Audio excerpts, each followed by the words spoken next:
Chapter 1. Plan a Trip. Our battered suitcases were piled on the sidewalk again. We had longer ways to go.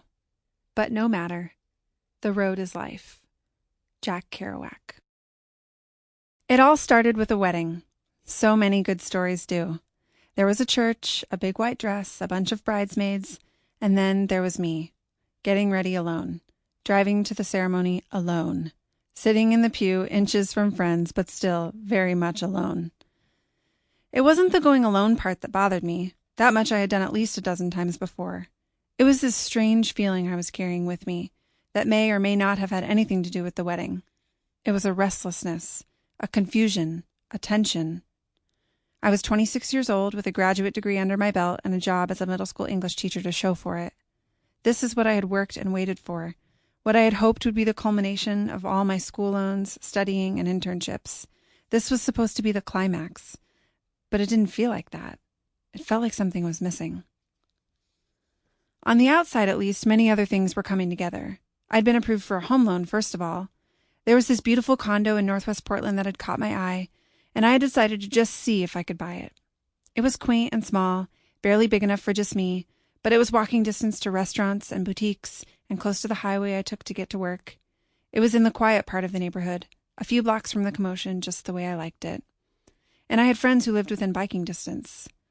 I pictured dinner parties and dropping by to just say hi and calling at the last minute to see if we all wanted to grab dinner on one of Portland's perfect summer nights. I couldn't imagine anything better. And according to the broker I had talked to, I could afford it. But every time I thought about taking the leap, something inside of me resisted. It just didn't feel right. I didn't want to buy a house all by myself. My friend Erica, on the other hand, wouldn't have to. She looked beautiful as she made her way down the aisle to instrumental music, dragging tiny rose petals in her train trailing behind her.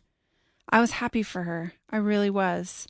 I didn't feel the dull ache of jealousy I had in the past watching wedding after wedding. But I felt the tiniest twinge of sadness. She was about to cross the threshold into married life, a line I wasn't sure I would ever cross, and things would never be the same. If I had learned anything in my 26 years, I had learned that. 6 years ago, it happened to me for the first time, although there had been many others since. My college roommate got married. Before the wedding, we did everything together.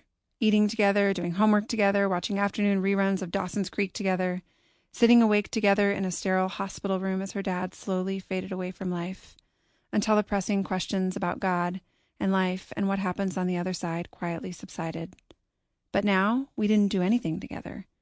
She did all these things with her husband. Sample complete. Ready to continue?